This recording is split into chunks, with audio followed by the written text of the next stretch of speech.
आज एक प्रश्न है, हम लोग साधना क्यों कर रहे हैं? भाई कोई भी काम आदमी करता है, अपने तक पहुंचने के लिए कोई भी काम आदमी करता है क्यों करता है? तो उसमें कुछ फल चाहता है। फल चाहता है ना जी तो हम लोग साधना कर रहे हैं फल प्राप्त करने के लिए। जी, वो फल क्या है? अपने तक पहुंचने के लिए कल्प वृक्ष। कल्प वृक्ष क्या है? जो मांगो देगा। आपका अपना शरीर ही आपके लिए कल्प वृक्ष है और मानव जीवन ही वास्तव में कल्प वृक्ष है। कल्प वृक्ष की कल्पना की गई है कि इसी शरीर को ही बाहर में प्रदर्शित किया गया है कि एक पेड़ ऐसा है, उसमें अनेकों प्रकार के फल हैं। जो आप चाहते हैं वो सब फल उसमें तुरंत लग जाता है, ऐसा कल्पना किया गया है। वैसे ही ये शरीर है, शरीर में फल अनेकों हैं, जैसे हाथ का फल, पैर का फल, आँख का फल, जीभ का फल, कान का फल, यानी पूरे शरीर में फल है।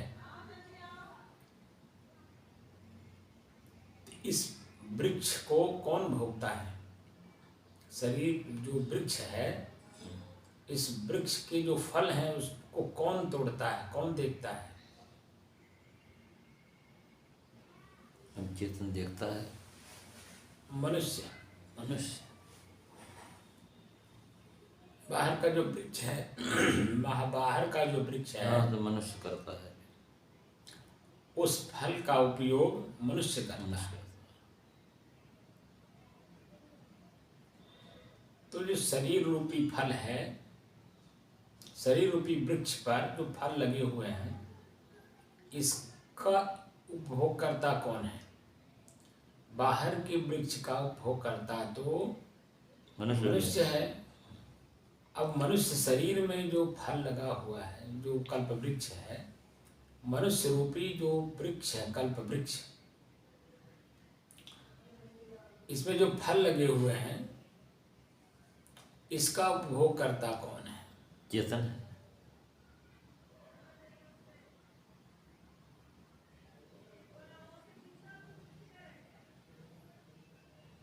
स्वयं आप जो शरीर में है, स्वयं आप जो शरीर का उपभोक्ता है। मैंने कहा था ना कि प्रकृति का गुण है चेतन, तो प्रकृति तो आपसे अलग ही होगी ना। इससे तात्पर्य हुआ सूक्ष्मता से जब आप देखेंगे, जब तो हम लोगों का मन हर प्रकार से शांत हो गया, हम लोग देख सकते हैं उसे, तो आप देखेंगे कि जब चेतना भी शांत हो जाती है तब कुछ नहीं रहेगा। तब वही तो शेष आप स्वयं हैं। चेतना के परे भी जब चेतना भी खत्म हो जाती है, चेतना नहीं रह जाती है, तो भी तो आप हैं। तो वही तो आप हैं। आप स्थूल रूप से देखें, आँख आप नहीं है। आँख एक आपके लिए देखने का एक साधन है, ठीक। कान आप नहीं है, कान एक सुनने का साधन है। जीभ आप नहीं है, भोजन का स्वाद लेने के लिए जीभ है। और शब्द जो अंदर से आवाज निकल रही है, उस आवाज को शब्द में बदलने का काम जीभ करती है। जैसे आप बांसुरी बजाते हैं तो मुंह से सिर्फ फूंक मारते हैं, उंगलियां उस पर चलती हैं, तो उंगली जो आप चलाते हैं वही तो शब्द को बदलते हैं। ऐसे ही अंदर से फूंक आ रहा है, जीभ अंगुली है, जी। अंदर से जो आवाज आ रही है भावनात्मक, उसको शब्दों में पिरो करके दूसरे के सामने प्रस्तुतिकरण करने का काम जीभ करती है। तो जीभ भी तो मैं नहीं हूँ, जीभ मेरा है। जी। इस जीभ से जो कुछ भी हम शब्द निकालते हैं बाहर, उसका रिस्पांस कौन लेता है? प्रतिध्वनि के रूप में उसे लाभ किसे मिलता है? हमें ही तो मिलता है। जी। हम शब्द बोल रहे हैं, शब्द मेरे मुंह से निकल रहा है, आपके कान तक जा रहा है, आपका कान सुन रहा है और कान के माध्यम से मन के पास भेज दे रहा है तुरंत, और तुरंत मन जो है चित्त के पास भेज दे रहा है। चित्त उसमें विश्लेषण करता है, ये क्या बोल रहे हैं, शब्द क्या मेरे पास आया, इन्होंने मेरे पास जो शब्द रूपी गेना भेजा, उसे हमें कैसे प्रयोग करना। शब्द जैसे ही मन के पास गया, मन चित्त के पास भेजा और उस पे चित्त ने विश्लेषण किया और मस्तिष्क निश्चय कर लिया, वही बुद्धि बन गई। ये ऐसा बोल रहे हैं, इसका भाव यह होता है, इसका अर्थ ये निकलेगा, इस अर्थ में ये बात को कह रहे हैं। वो निश्चय हो गया, आपने अपने बुद्धि में जचा ली। अब उसकी जो प्रतिक्रिया देना है निश्चय करने के बाद,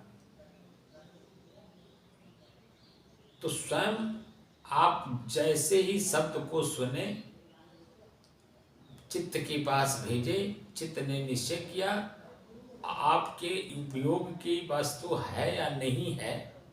अगर उपयोग की वस्तु है तो प्रतिक्रिया नहीं आती है, तो उसको धारण कर लिया जाता है, एक जगह स्टोर कर लिया जाता है कि समय से इसको हम प्रयोग करेंगे। लेकिन जैसे ही हृदय से अंदर आवाज आती है, अपनी स्वयं के अंदर से आवाज आती है, ये मेरे किसी काम का नहीं है, तो तुरंत ही उसका प्रतिक्रिया देता है ना। इनको नहीं चाहिए। हमने आपको गाली दिया, गाली जो शब्द है वो आपके कान ने सुना, चित्त ने उस पर विश्लेषण किया, तो विश्लेषण ये भी तो करेगा कि वर्तमान का समय कैसा है। जो मैं प्रतिक्रिया करूँगा इनके शब्दों का, उस शब्द का रिस्पांस मुझे क्या मिलेगा, मार मिलेगा, गाली मिलेगा, डंडा मिलेगा, गोली मिलेगा, क्या मिलेगा। तो उस समय में मन भयभीत होता है, चित्त भयभीत होता है, शंका में रखता है कि यहाँ बोलने लायक नहीं है, क्योंकि मार देंगे। लेकिन है तो वो जो सूक्ष्म रूप से अपने ऊपर भय पैदा करता है कि हमें मार देंगे, तो शरीर को समझता है ना कि मैं शरीर हूँ, इसीलिए मुझे मार देंगे तो शरीर को चोट लगेगा, यानी मुझे चोट लगेगा। तो अपने आप को बचाने के लिए वर्तमान की परिस्थिति को भी देखता है। बोलने लायक होगा तो बोलेगा, नहीं बोलने लायक होगा तो चुप रहेगा, सहन करेगा।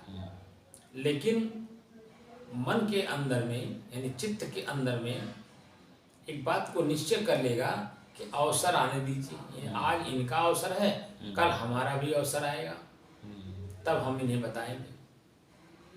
तो ये क्रिया का प्रतिक्रिया हो रहा है, तो जन्म मरण होता ही रहेगा। लेकिन हमने ये मान लिया कि अच्छा हमने इनको कल दिया होगा तो आज हमें लौटा रहे हैं, तो जो हम दिए थे वही तो मुझे लौटाएंगे। हम ले करके शांत हो जाएं, इनकी कोई प्रतिक्रिया नहीं करनी है, मेरी ही वस्तु मुझे लौटाई जा रही है तो मुझे लेने में कोई दिक्कत नहीं।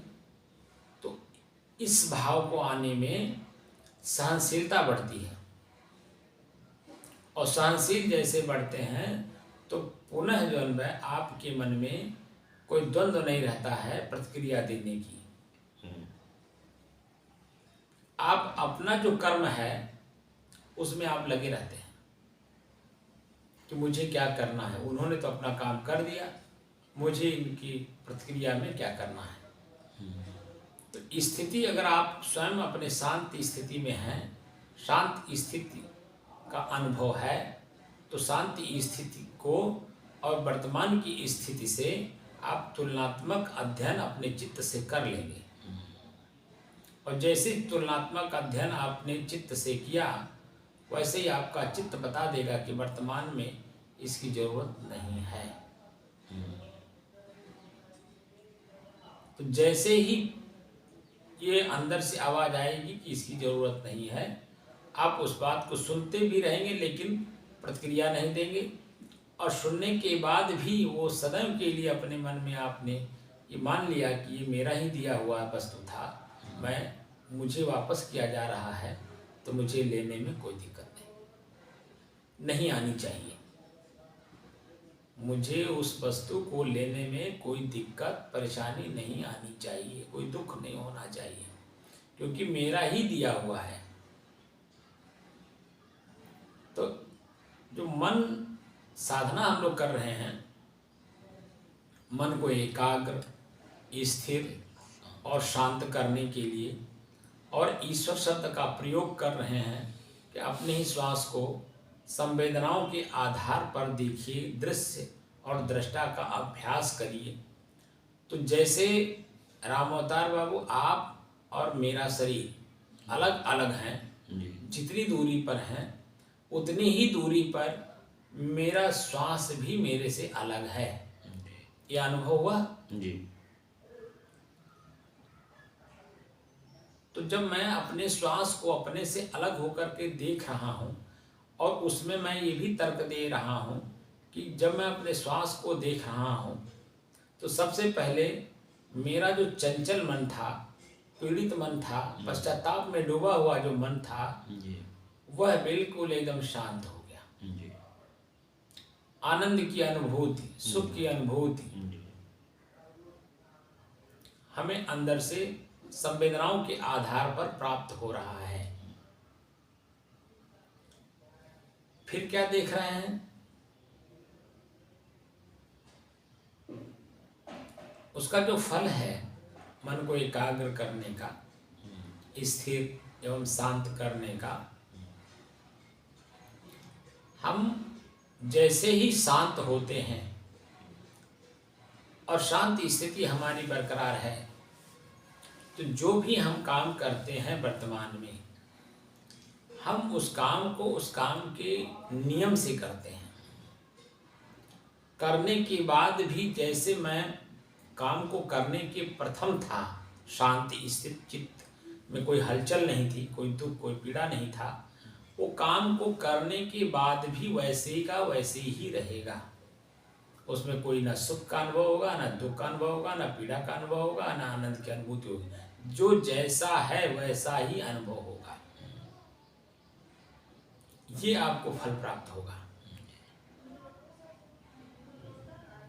और आप अपने काम को सुचारू रूप से करेंगे, तो जिस काम को कर रहे हैं, जैसे रास्ता चल रहे हैं, तो वर्तमान में जहाँ आपका शरीर है, शरीर के द्वारा आपका आँख है, आपका कान है, जो चीज़ देखेगा, जो कुछ सुनेगा वर्तमान में, उसमें तुरंत तर्क दे करके हमें इसकी ज़रूरत है वर्तमान में या नहीं। मैं कहीं अपने लक्ष्य से भटक तो नहीं रहा हूँ।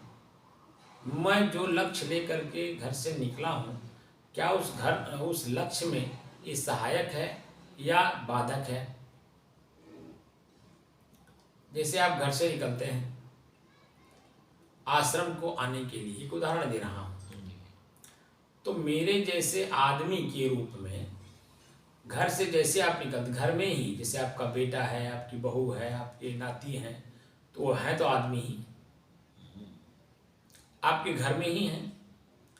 आप लक्ष्य बनाए कि आश्रम में महात्मा जी के पास चलना है, समझ रहे हैं? तो एक चित्र आपके मन में बन गया, एक शब्द पहले निर्धारित हुआ, महात्मा जी, एक शब्द निर्धारित हो गया, महात्मा जी। और महात्मा जी कौन से महात्मा जी? महात्मा जी में भी कई लोग हैं। जिस महात्मा जी के पास आप जाएंगे उनका भी एक शब्द आ गया, नाम आ गया। नाम किसका? राम लखन दास। तो राम लखन दास जैसे ही आएंगे मस्तिष्क में शब्द के रूप में, वैसे उनका चित्र भी तो आ जाएगा अगर देखे हैं। जी जी। तो एक लक्ष्य बन गया कि आश्रम में जाना है। आश्रम एक मकान ही तो है, एक जमीन ही तो है, एक कमरे ही तो हैं, लेकिन वहाँ पर ऐसे कोई कार्य नहीं होते हैं जो हमारे घर में होता है, हमारे ज़मीन पर होता है। वहाँ होता है जो हम चाहते हैं। हम क्या चाहते हैं? शांति स्थिति। हम शांति चाहते हैं तो वहाँ शांति का काम होता है। ये बात का अनुभव है आपको। तो जैसे ही मस्तिष्क में आपने आश्रम शब्द का नाम लिया, वैसे ही जब प्रत्येक घर को छोड़ते हुए आते हैं कि नहीं जी। ये भी घर है और आपका भी अपना घर है, और रास्ते में भी अनेकों घर मिलेंगे इसी जमीन पर। सभी घरों को छोड़ते हुए आप आश्रम में आते हैं। दूसरा, जिस महात्मा के पास आप जाना चाहते हैं उनका एक नाम है। जैसे नाम, वो नाम क्या है? शब्द ही है। शब्द जैसे ही मस्तिष्क में उभरा, वैसे उनका चित्र, उनका चेहरा आपके मस्तिष्क में उभर गया। जब तक वो चेहरा आपके सामने नहीं आएगा, अनेकों चेहरों को आप जो है उसे आप छोड़ेंगे कि नहीं? जी, छोड़ते जाएंगे। छोड़ते जाएंगे ना। जैसे ही वो चेहरा आपकी आंख के सामने पड़ेगा और मन के पास भेजेगा कि यही राम लखन दास हैं, वैसे वहाँ वो तृप्त हो जाएगा, खोजेगा नहीं। अब ये वहाँ खोजेगा कि इनके पास जो मैं गया हूँ या मैं आया हूँ या मैं हूँ, किस लिए है? तो कोई प्रश्न है मेरे अंदर में, मैं उसे इनसे जानना चाहता हूँ। वह प्रश्न फिर निकलेगा वहाँ से सामने, महात्मा जी मैं ये चीज़ जानना चाहता हूँ, मेरे मन में ये प्रश्न है। तो जब उनके मुंह से शब्द निकलेगा, उस शब्द आपके कान पर पड़ेगा, मस्तिष्क में भेजेगा, मस्तिष्क चित्त के पास, मस्तिष्क माने मन है, मन मतलब मन फिर चित्त के पास भेजेगा और चित्त उस पर खूब अनुसंधान करेगा। अपने अंदर की जो शक्ति है, शास्त्र है, उस शास्त्र का प्रयोग आपका चित्त करता है और जब उससे तर्क से जान लेता है, जानने के बाद फिर वो तृप्त हो जाता है, संतुष्ट हो जाता है। फिर दोबारा उस पर कोई प्रश्न, कोई टीका टिप्पणी नहीं होता है। वो कौन है उसे भोग करने वाला? वही तो मैं हूँ। तो मन को साधने का जो फल है, वो फल ये है, मैं स्वयं को जान जाता हूँ, देख लेता हूँ, समझ लेता हूँ और उसी अपने आप में ही रहने की कला सीख जाता हूँ और सीख करके स्वयं अपने आप में तृप्त हो जाता हूँ। तो मन की एकाग्रता, मन की स्थिरता, मन की शांति का जो फल है वो क्या है? तृप्ति। तृप्ति का मतलब समझते हैं? जी। क्या मतलब तृप्त हो जाना, मतलब एकदम संतुष्ट हो जाना, यानी कि उस पर कुछ ना सोचना, हाँ, ना बोलना, कुछ नहीं, ना उस पर कोई कार्य करना, उसके आगे बिल्कुल कुछ नहीं। यही तो तृप्ति है। जी, तृप्ति है। तो जब मैं अपने आप को जान लूँगा, देख लूँगा, समझ लूँगा और अपने आप में तृप्त हो जाऊँगा, तो उसके बाद आपको कुछ खोजने की जरूरत है? कुछ नहीं, कुछ नहीं। कुछ सुनने की जरूरत है? उसके आगे भी कुछ सुनने के लिए तृप्त हो गया तो काम खत्म हो गया, तृप्ति आ गई। जब तृप्त हो गया तो काम खत्म हो गया। और तृप्ति के लिए आदमी काम करता है, अतृप्ति के लिए ही काम करता है। जी। तो जो हम साधना कर रहे हैं, जी, मन को एकाग्र, स्थिर और शांत करने के लिए, तृप्त होने के लिए ही तो कर रहे हैं। जी। और तृप्ति तब तक नहीं मिलेगी जब तक मैं स्वयं अपने आप में स्थिर नहीं हो जाऊंगा। हाँ। और स्थिरता का स्वयं में अपने आप में बोध ना हो जाए, स्वयं अपने आप में मैं उसे देख न लूँ, जान न लूँ, समझ न लूँ, उसी में लीन न हो जाऊँ। जब तक उसमें हम लीन ना हो जाए तो तृप्ति नहीं तब होती। तक तृप्ति होगी नहीं। और जब मैं लीन हो गया तो कोई इंद्रियां काम करती है वहां? कुछ नहीं, सब साफ। शरीर की कोई भी अंग काम नहीं करता है। शरीर के साथ आपका मन भी काम नहीं करता है। जी।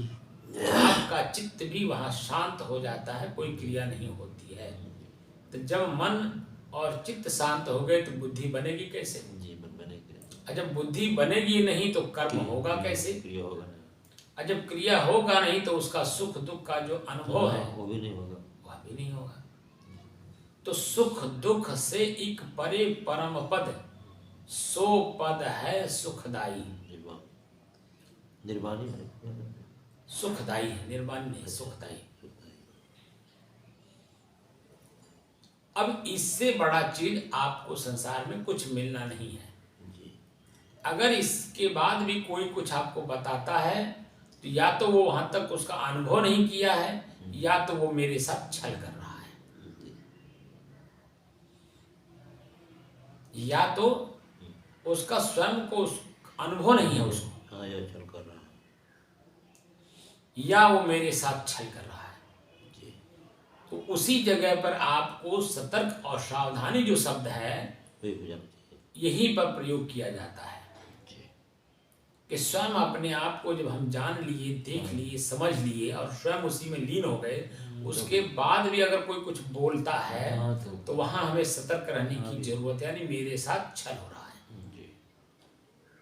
मेरी जो सुख और शांति है जो मैं बनाया हूँ, मेहनत किया हूँ, उसको भी ये दुख में बदलने की कोशिश कर रहा है। तो वहां हमें क्या करना चाहिए? सतर्क हो जाना चाहिए। वहां हमें सतर्क और सावधान रहना चाहिए, क्योंकि मैं अपनी चीज को जानता हूं, मैं अपनी चीज को देखा हूं, मैं अपनी चीज को जानकर समझकर तृप्त हो गया हूं, उसी को उपभोग भी कर रहा हूं और उपभोग करने के बाद मैं अपने आप में तृप्त भी हो रहा हूं।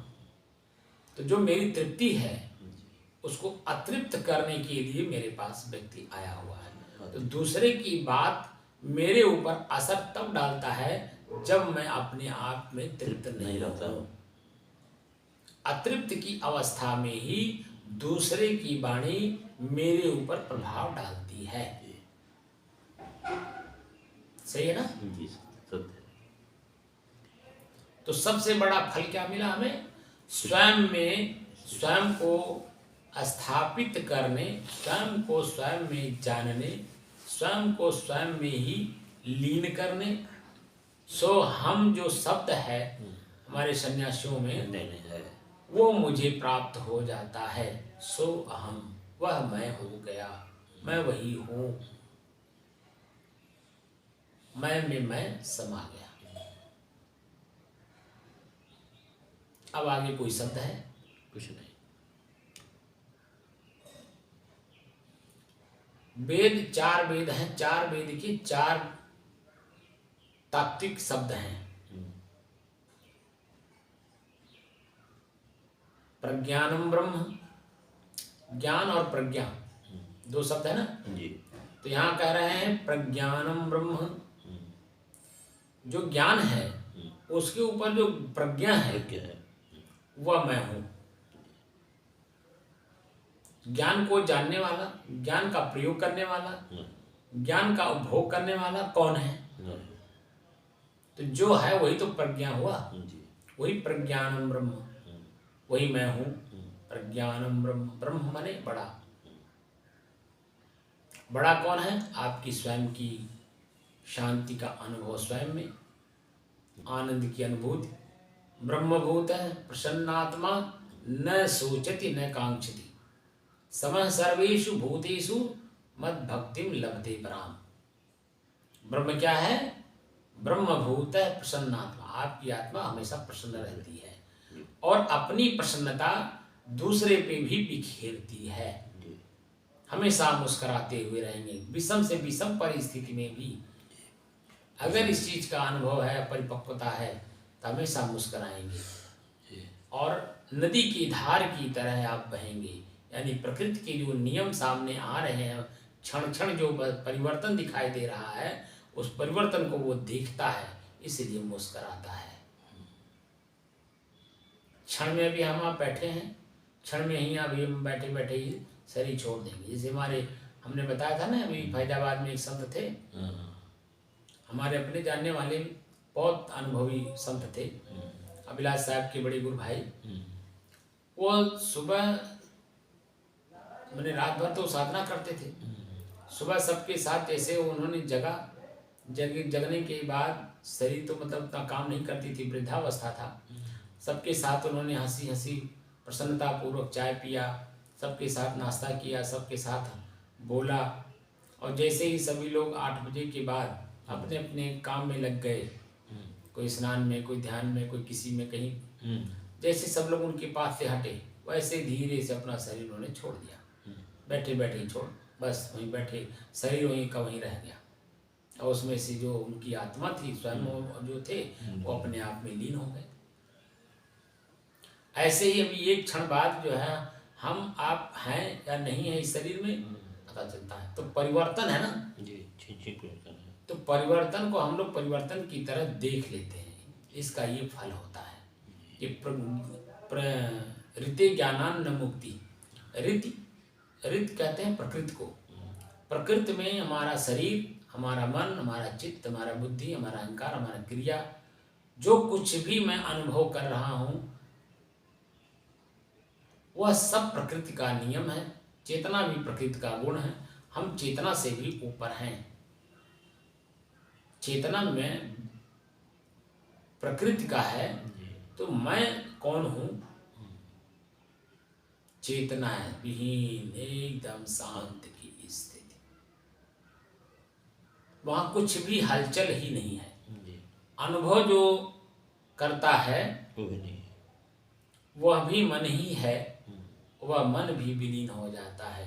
इसीलिए उपनिषद इस बात का जब अनुभव करता है, उपनिषद के ऋषि जब अनुभव करते हैं इस चीज को, तो उन्होंने एक शब्द उदाहरण दिया है, निद्रा अवस्था ही आपकी अपनी अवस्था है, स्वप्नावस्था नहीं, निद्रा अवस्था।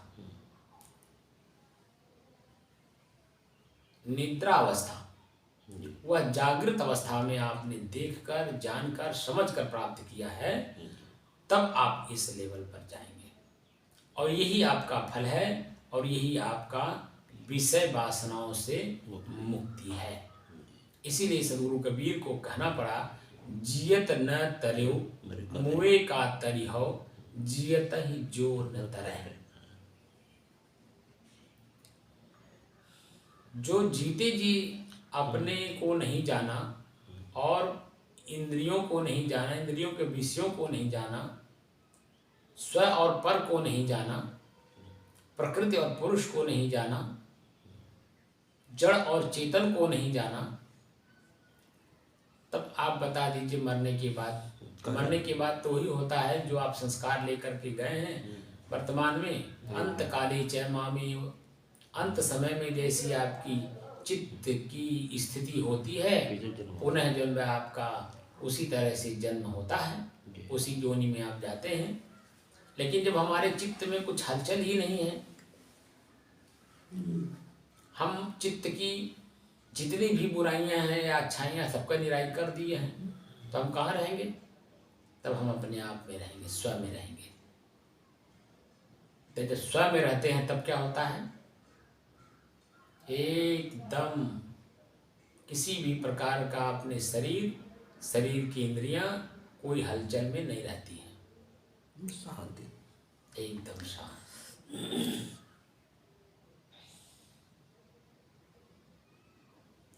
तो मन को साधने का जो मूल उद्देश्य है, उसका जो फल है, वो फल है स्वयं में स्वयं को स्थापित करना। अब इसके ऊपर कोई शब्द नहीं है। अगर कोई शब्द है इसका मतलब स्वयं में हम स्थित नहीं हैं। तो स्वयं में स्थित होने के लिए ही हम संतों का सानिध्य करते हैं और करना चाहिए। अगर हमें अपने आप को वास्तव में पहचान करना है अपने आप में वास्तव में हमें स्थिर होना है, अपने आप में हमें जानना है, अपने आप को जानना है, तो बिना संत के संगत किए कुछ ये नहीं। संभव नहीं है। जी। इसलिए संगत कीजय साधु की, कटे। हरें और की व्याधि, ओछी संगत कूर की, आठों पहर उपाधि। संगत से सुख उपजे, कुसंगत से दुख होए, कहें कबीर तहाँ जाइए, जहाँ अपनी संगति होए। मैं कौन हूँ इसकी जानकारी जहाँ मिलती हो, वहाँ दौड़ करके आप जाइए। साहेब मतलब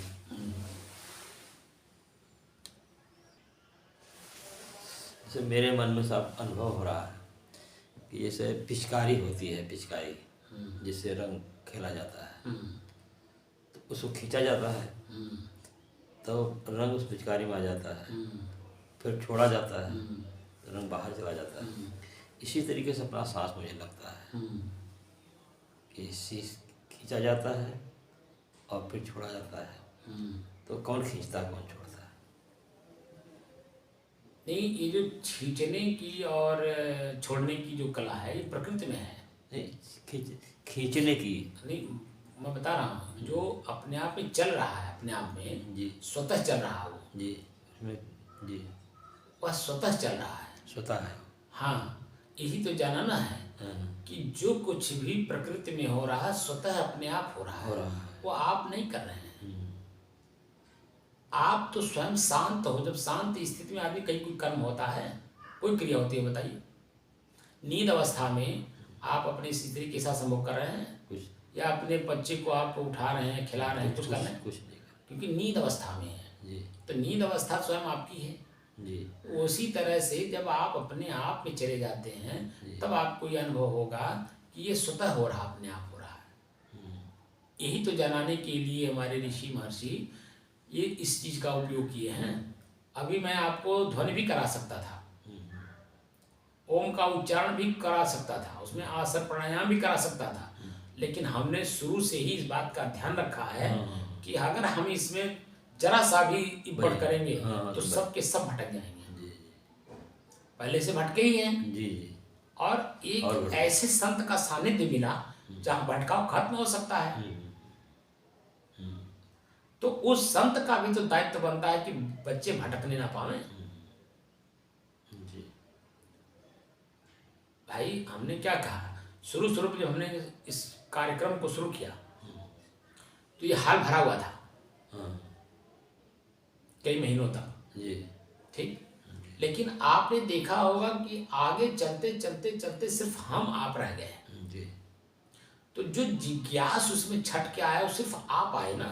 जी आप ना अब अनुभव कर रहे हैं कि मैं जी जी क्या सीखने आया था और क्या मिला मुझे। जी और लोग जो आए थे वो तो ये देखने आए थे कि ये क्या क्या क्रिया कराते हैं, क्या क्या और जानकारी देना चाहते हैं। तो जानकारी अध्यात्म में अन्य जानकारियां तो अनेकों लोग दे ही रहे हैं। दे रहे हैं जी। आसन भी करवा रहे हैं, प्राणायाम भी करवा रहे हैं, भस्त्रिका भी करवा रहे हैं। दुनिया भर का जो क्रिया आप करना चाहते हैं बाहर तो सब लोग करा ही रहे हैं, जाके कर लीजिए, सीख लीजिए। लेकिन क्या उससे हम संतुष्ट हैं? जो वो सिखा रहा है क्या वो अपने आप में स्वयं में संतुष्ट है? वो तो स्वयं अपने आप में संतुष्ट नहीं है, क्रियाओं को बदलता रहता है। जैसे प्राणायाम हम कर रहे हैं, तो प्राणायाम में मान लीजिए हम प्राणायाम को किए,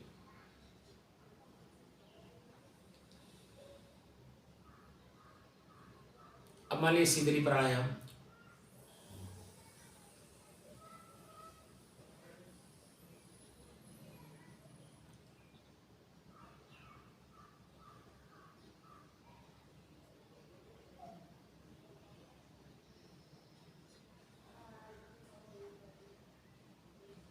शीतली प्राणायाम हमने किया, जीव को मोड़ा और जीव के रास्ते जो हमने सांस को खींचा, तो उसमें हल्की सी गुदगुदी हमें मिली। अगर वो गुदगुदी ही सब कुछ होता तो फिर हमें दूसरी क्रिया करने की क्या जरूरत है? अनुलोम विलोम, भस्त्रिका प्राणायाम और प्राणायाम में क्यों करता? तो उसी में हम तृप्त हो जाते हैं। तृप्त लेकिन उसमें तृप्ति है नहीं ना, तो परिवर्तन तो करना ही पड़ेगा। तो जो मुख्य चीज है उस चीज को हम कहाँ पा पाए? मुख्य चीज है तृप्ति, उसके बाद हमें उसको ना करना पड़े जी। तृप्ति का मतलब होता है हाँ, कि कि दोबारा वो कार्य हमसे ना हो। ये तो हमें सिखाया जा रहा है कि आप इसको बार बार करो। वो चीजें नहीं सिखाई जा रही कि ये एक बार करो तो दोबारा ना करो, तृप्त हो जाओ उससे। वो चीजें कहाँ सिखाई गई? वो चीज कौन सिखा रहा? तो ये तो प्रकृति में अपने आप ही चल रहा है, वो आप चला नहीं रहे हैं। तो आपका अपना श्वास, यही तो अनुभव करने के लिए हम श्वास को दृष्टा और साक्षी भाव का अनुभव कराए। अब अभी संवेदनाओं के आधार पर तो आप खुद जब मैं अपने आप को, जैसे मैं बता नहीं, जैसे आप अलग हैं वैसे मेरा श्वास भी मेरे से अलग है। जितनी दूरी पर आप है, मेरा आंख देख रहा है, उतनी ही दूरी पर मेरा ये श्वास है, लेकिन अपने आंख के नीचे ऐसे दिखाई नहीं दे रहा। क्या है? आंख के नीचे है, इसलिए दिखाई नहीं दे रहा। तो आंख को बंद करना पड़ता है, तब अपने आप अपनी दूरी पे समझ में आ जाएगा। तो जो आप देख रहे होंगे कि जो आप श्वास को खींच रहे हैं, तो खींच थोड़ी रहे हैं, वो अपने आप स्वयं चल रहा है, क्योंकि आप दृष्टा हैं। आप देख रहे हैं।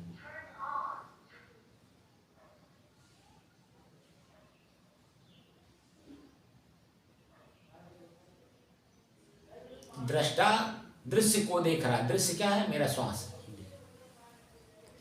लेकिन ताकत तो लगानी पड़ती है, लगता है मतलब नहीं, कुछ नहीं करना है। वो स्वतः अपने आप, जैसे जैसे मन शांत होता जाएगा, समझ रहे हैं, ये खुद पूरे शरीर में अनुभव होगा कि मैं कुछ भी नहीं कर रहा हूँ, ये स्वतः हो रहा है। इसका भी अनुभव आपको हो जाएगा। थोड़ा और चलते रहिए। जब इतना आप आगे आ ही गए हैं और सब कुछ जो मैं बोल रहा हूँ सब अनुभव हो ही रहा है, इसका भी अनुभव हो जाएगा बस 2-4 दिन में। अगर श्वास लेने में मेहनत हो रही है, इसका मतलब मन जागृत है। अच्छा। इसका मतलब शरीर में हमारी आसक्ति है। इसका मतलब ये हुआ कि हम दृष्टा दृश्य का अभ्यास नहीं किए, अभी परिपक्वता नहीं आई है दृष्टा दृश्य का अभ्यास। इसका मतलब ये हुआ कि अभी संवेदना आई नहीं पूरी। तो अधूरी चीजों में अधूरा, जैसे मान लीजिए हमें लखनऊ जाना है, लक्ष्य बन गया, वहाँ एक आदमी भी होगा, एक एरिया भी होगा, एक कमरा भी होगा, एक ऑफिस भी होगा।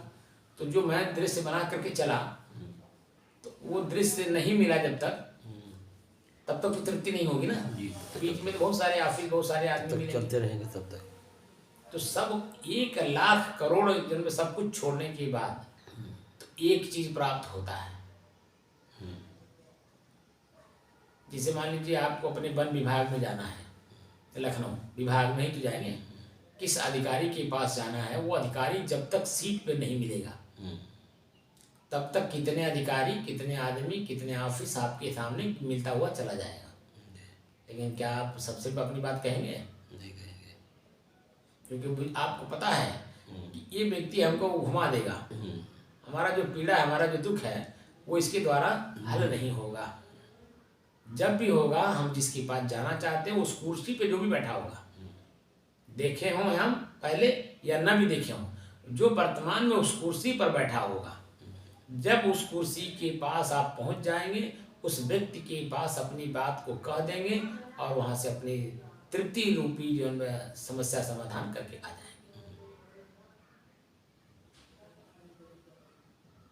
जब तक वहां नहीं पहुंचेंगे, जब तक आपकी तृप्ति नहीं होगी, जो होगी उसी तरह से जो तृप्ति जो मैं हूं, मैं स्वयं अपने आप में जब एकदम बिल्कुल शरीर से अलग हो जाऊंगा ना, मैं बताया था ना शुरू में, जैसे ये दीवार अलग अलग है, ये सारी चीजें अलग अलग दिख रही हैं, वैसे इसी शरीर में आपको सब कुछ अलग दिखेगा एकदम।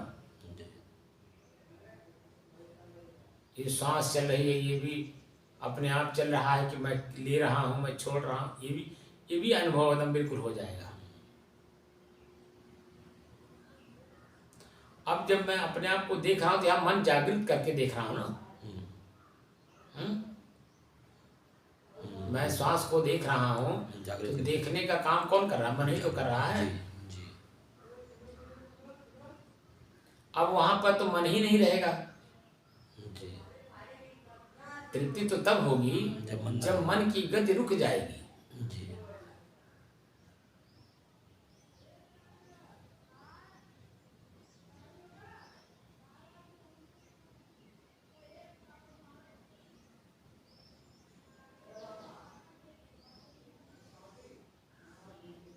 नींद अवस्था में जब अपने बिस्तर पे आप सोए रहते हैं, तो शरीर में तो है, लेकिन क्या शरीर का ज्ञान है आपको? कुछ नहीं। ऐसे ही जब आप अपने आप में तृप्त हो जाएंगे, अपने आप के शरीर का ही ज्ञान नहीं रहेगा। जी। श्वास ले रहे हैं, श्वास आ रहा है, जा रहा है, कुछ भी अनुभव नहीं होगा। ये तो मन जागृत है, इसीलिए अनुभव कर रहा है कि मुझे लेना पड़ रहा है, खींचना पड़ रहा है जी। तो मेहनत करना पड़ रहा है। लेकिन अभी मन, इसका मतलब वहां तक पहुंचा नहीं है, मन शांत हुआ नहीं है।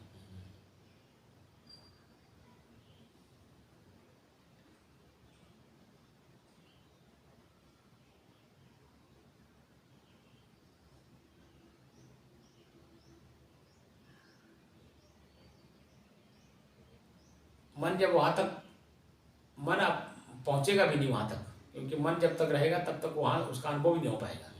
ये बात है। इसीलिए मन को शांत करने में पहले लगाइए, क्योंकि मन अनुभव करता है। मन अनुभव करता है। समझ में आ रही?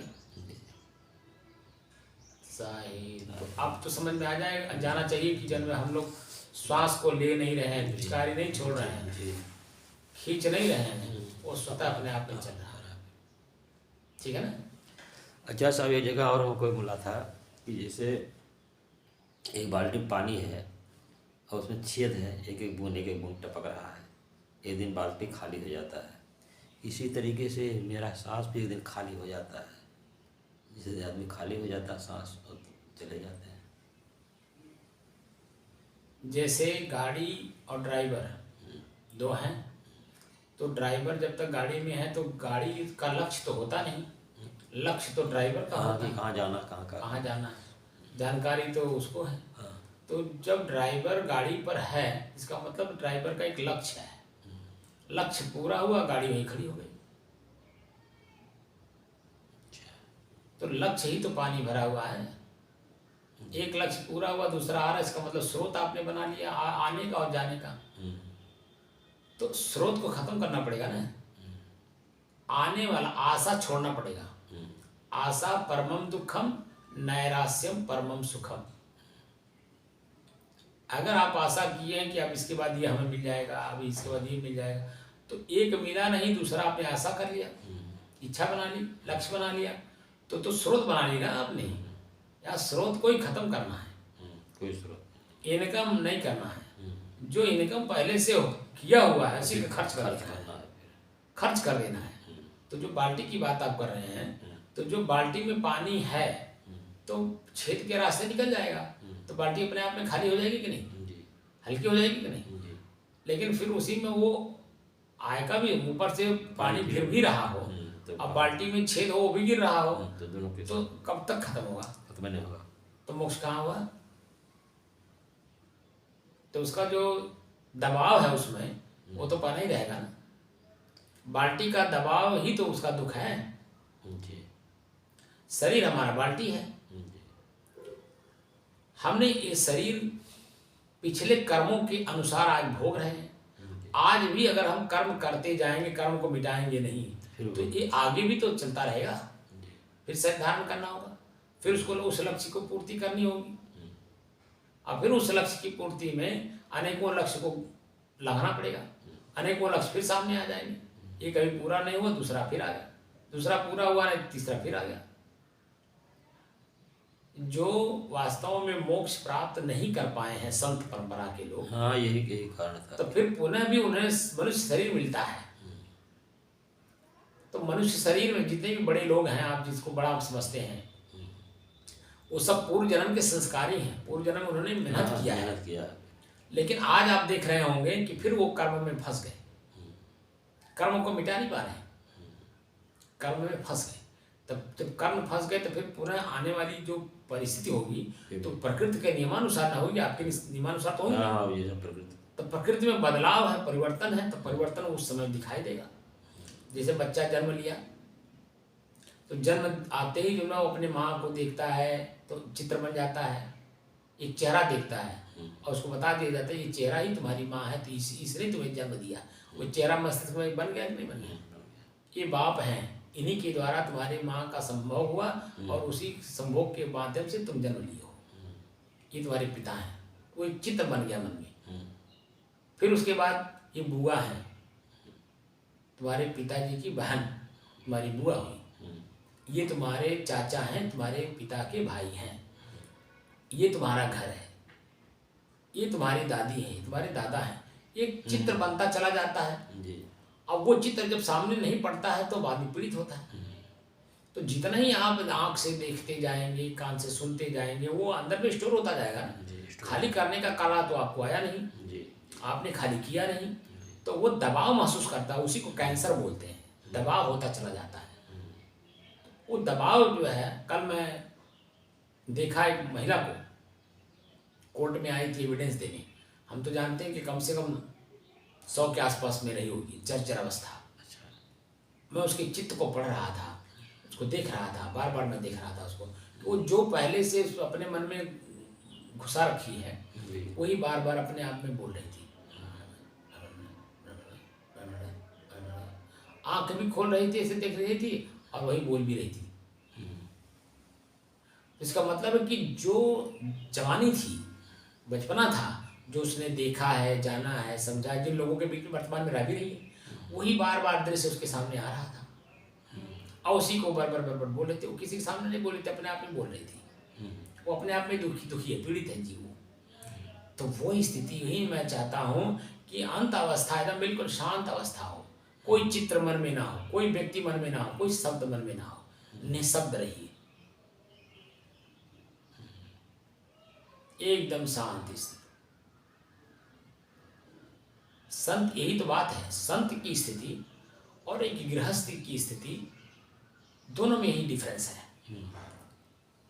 संत शांत रहता है, संत की जो स्थिति होती है शांति स्थिति होती है। वो जरा शरीर की क्रियाएं बदलेंगी, गृहस्थ चंचल रहता है, शरीर की क्रियाएं बदलेंगी लेकिन मन की क्रिया नहीं बदलेगी, मन की स्थिति साफ रहेगी। लेकिन गृहस्थ की स्थिति दोनों बदलती रहती है, उसमें पीड़ित रहता है। संत के शरीर में भी लकवा भी मारता है, बुढ़ापा भी आता है, जरावस्था भी आती है, कमजोरी भी आती, चल भी नहीं पाता, देख भी नहीं पाता, सब कुछ होता है जो प्रकृति का नियम है। ठीक है, लेकिन उसको अपने आप में वो जो है शांत है, वो पीड़ित नहीं है कि आँख से दिखाई नहीं दे रहा है तो मैं बहुत परेशान हूँ, मैं बहुत दुखी हूँ, क्या करूँ, ये शब्द तो बोल रहा है लेकिन वही आदमी है कि नहीं है, क्या है, मैं क्या बात बोलूँ, कुछ नहीं, एकदम शांत स्थिति। मान लीजिए आँख से दिखाई नहीं दिया, कान से तो सुन रहे शब्द, सुन करके पहचान लिया, अच्छा अच्छा अच्छा, हाँ ठीक है ठीक है, फिर उसी हिसाब से हम बात करेंगे। मोबाइल में तो आदमी कान से सुन करके बात करता है, कान से सुन के बात करता है, आँख से देखता थोड़ा, आँख से नहीं देखता। फला आदमी की आवाज़ है। अभी मैं जो गया था वहाँ पे बढ़ारा, मैं जो निहाल साहब, अभिलाष साहब के बड़े गुरु भाई, उनकी आँख की रोशनी चली गई है। बढ़ारा कहाँ? गोंडा में है। अच्छा, अरे उत्तरगंज के पास, अरे उत्तरगंज का नाम उधर है, इटिया चौक के पास है, आगे इटिया चौक के आगे बढ़ारा, वही बढ़ारा बुजुर्ग। नहीं नहीं नहीं, वो इधर भवनान से जाया जाता है, वो कौन सा थाना है, और उसके आगे उसी की चौकी, खुड़ारे, हाँ खुड़ारे थाना है, और एक कौन सी चौकी है उधर, वहाँ से भी आगे जाना पड़ता है, लगभग 5-6 किलोमीटर, तो वहाँ पड़ता है बढ़ारा गांव है, गांव है बढ़ारा, एक भीटा है, उसी भीटे पे एक कबीर आश्रम है, तो वहाँ पे वही कोठारी थे उनके समय में, आज सर्वे सर्वा हैं वो, महंत भी है, मालिक भी है, कोठारी में सब कुछ, अकेले रह गए हैं, तो उनकी आँख की रोशनी चली गई है। इसका प्रभाव दिखा रहे थे। आज इनका फोटो में आपको दिखा दिखा रहा रहे है। थे।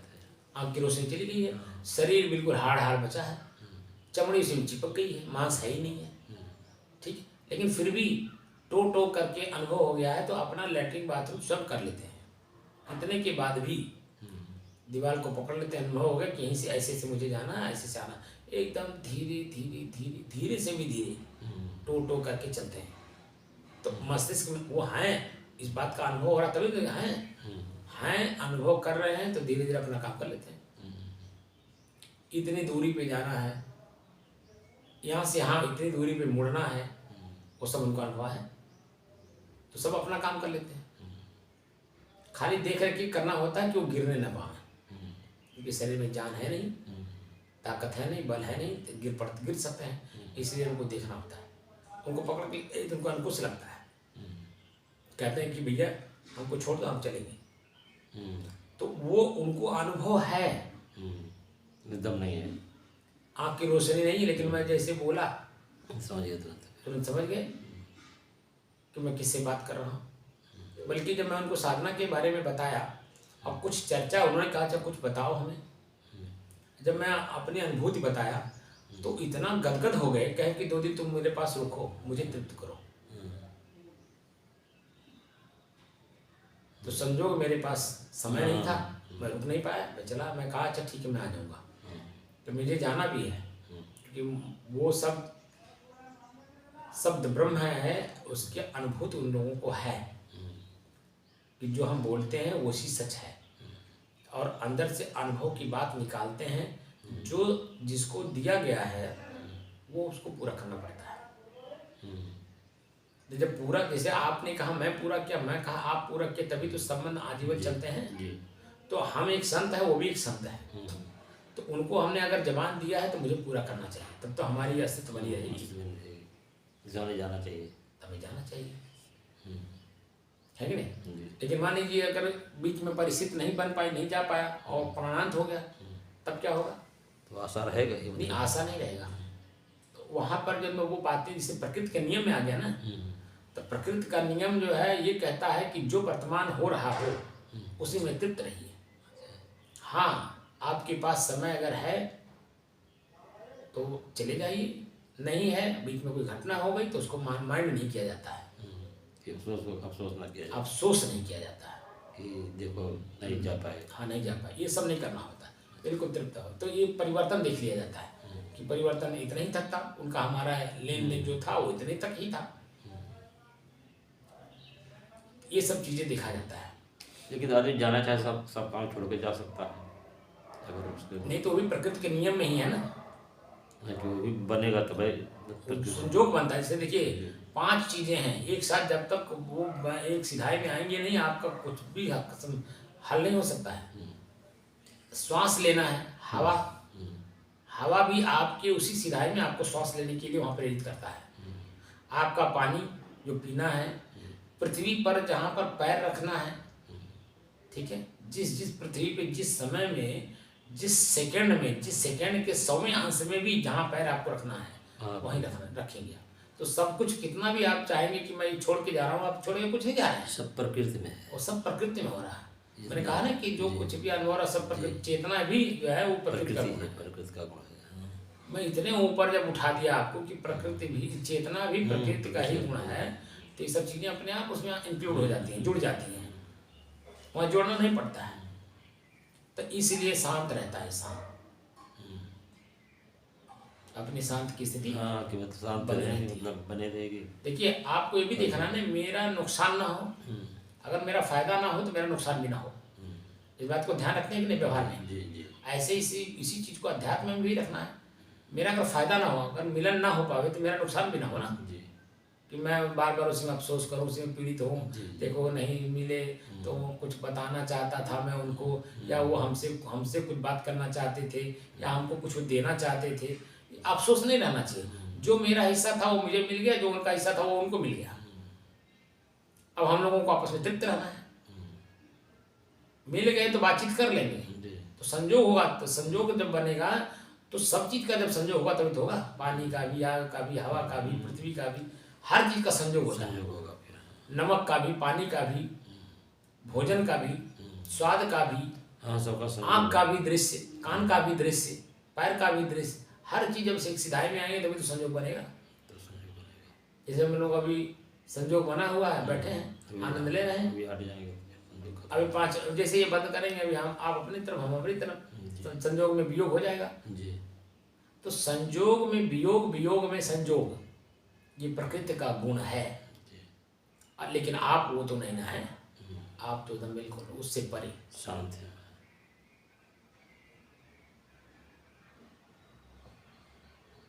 साई।